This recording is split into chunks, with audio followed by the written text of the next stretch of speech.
Hello friends, मैं प्रदीप स्वागत करता हूं आप सभी का अपने यूट्यूब चैनल पर। फ्रेंड्स, आज के क्लास में हमने जैव प्रक्रम यानी कि लाइफ प्रोसेस को शामिल किया है। प्रत्येक सवाल के लिए आपको 5 सेकंड्स का टाइम दिया जाएगा और सारे सवाल क्लास 10th लेवल के हैं। अगर आपको आंसर पता हो तो कमेंट सेक्शन में कमेंट करके अपनी खूबियों को और अपने खामियों को जरूर जांचें। तो चलिए शुरू करते हैं आज का क्लास।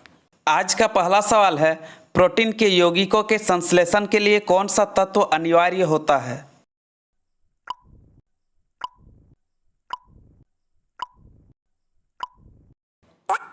आंसर है नाइट्रोजन। प्रोटीन के यौगिकों के संश्लेषण के लिए नाइट्रोजन अनिवार्य होता है।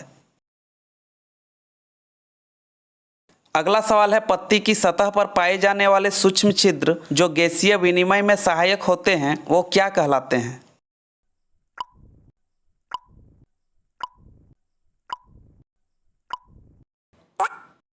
आंसर है रंध्र। पत्ती की सतह पर पाए जाने वाले सूक्ष्म छिद्र जो गैसीय विनिमय में सहायक होते हैं वो रंध्र कहलाते हैं। अगला सवाल है, हरित लवक में कौन सा रंजक पाया जाता है?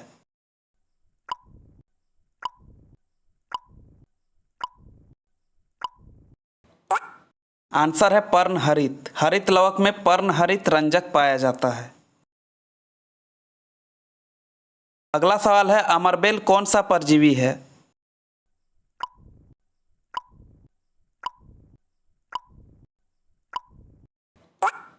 आंसर है पादप परजीवी। अमरबेल एक पादप परजीवी है।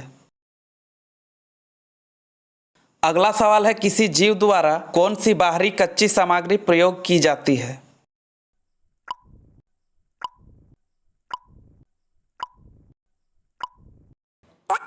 आंसर है ऑक्सीजन, कार्बन डाइऑक्साइड, भोजन और सौर ऊर्जा। किसी जीव द्वारा ऑक्सीजन, कार्बन डाइऑक्साइड, भोजन और सौर ऊर्जा ये सारी बाहरी कच्ची सामग्री का प्रयोग किया जाता है। अगला सवाल है, ग्लूकोज के पाइरूवेट में बदलने का कार्य कोशिका के किस भाग में होता है?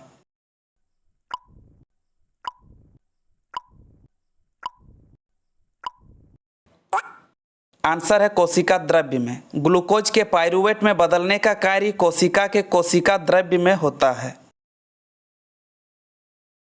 अगला सवाल है, शरीर में पाए जाने वाले जैव उत्प्रेरक पदार्थों को क्या कहते हैं?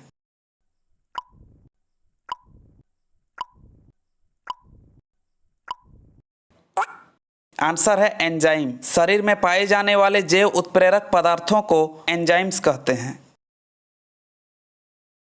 अगला सवाल है, एक फॉस्फेट जो एटीपी में अंतस्थ रहता है उसके टूटने में कितना ऊर्जा मुक्त होती है?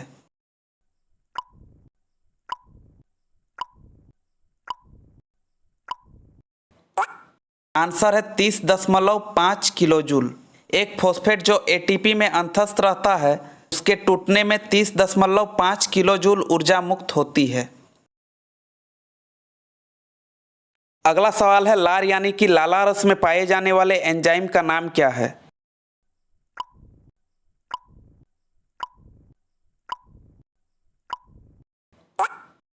आंसर है सेलाइवरी एमाइलेज। लार यानी कि लाला रस में पाए जाने वाले एंजाइम का नाम सेलाइवरी एमाइलेज है।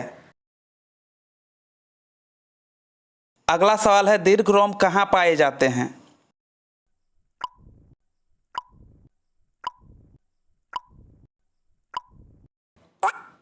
आंसर है क्षुद्रांत की भीतरी दीवार पर। दीर्घ रोम क्षुद्रांत की भीतरी दीवार पर पाए जाते हैं।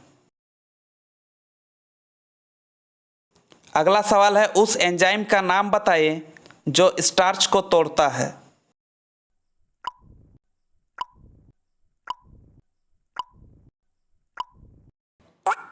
आंसर है सेलाइवरी एमाइलेज। उस एंजाइम का नाम सेलाइवरी एमाइलेज है जो स्टार्च को तोड़ता है। अगला सवाल है, कट जाने पर कौन सी कोशिकाएं रक्त का बहना रोक देती है?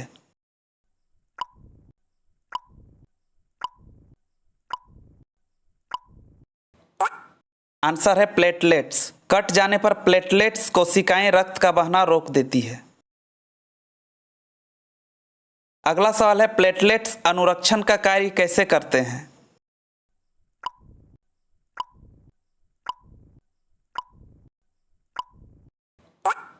आंसर है रक्त का थक्का बनाकर तथा रक्त के बहने का मार्ग अवरुद्ध करके। प्लेटलेट अनुरक्षण का कार्य रक्त का थक्का बनाकर तथा रक्त के बहने का मार्ग अवरुद्ध करके करते हैं। अगला सवाल है, मानव में 4 रक्त समूह कौन कौन से हैं?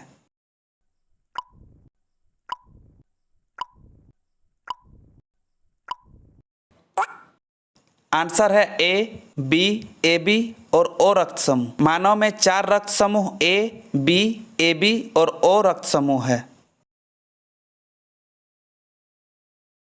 अगला सवाल है, मनुष्य के हृदय में कितने कोष्ठक यानी कि चेंबर होते हैं?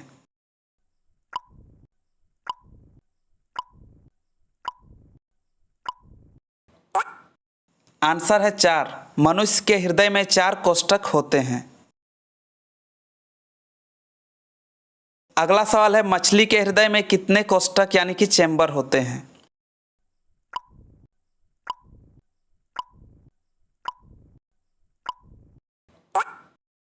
आंसर है 2। मछली के हृदय में 2 कोष्ठक होते हैं। अगला सवाल है, वसा का वहन शरीर के अंदर किसके माध्यम से होता है?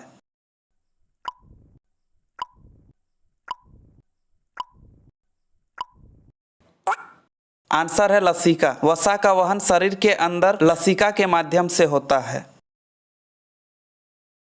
अगला सवाल है, किसी व्यक्ति के शरीर में गुर्दे कहाँ स्थित होते हैं?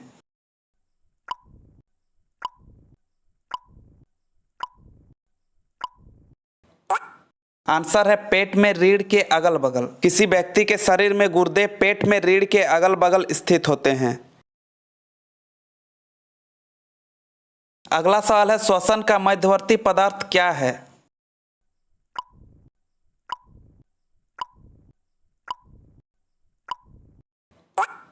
आंसर है पायरुविक अम्ल। श्वसन का मध्यवर्ती पदार्थ पायरुविक अम्ल है। अगला सवाल है, वृक्क की रचनात्मक और कार्यात्मक इकाई क्या है?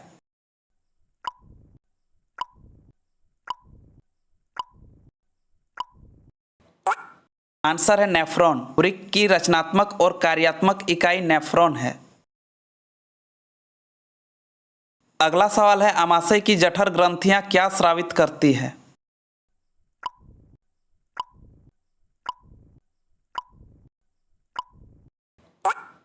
आंसर है हाइड्रोक्लोरिक अम्ल, पेप्सिन और म्यूकस। आमाशय की जठर ग्रंथियां हाइड्रोक्लोरिक अम्ल, पेप्सिन और म्यूकस स्रावित करती है। आज के क्लास में बस इतना ही। अगर पसंद आया हो तो लाइक करें और अपने फ्रेंड्स के साथ शेयर जरूर करें। चैनल पर नए हो तो सब्सक्राइब करें और नोटिफिकेशन बेल को दबा के ऑल को सिलेक्ट कर दें ताकि आने वाले सारे वीडियो का नोटिफिकेशन आपको मिलता रहे। धन्यवाद।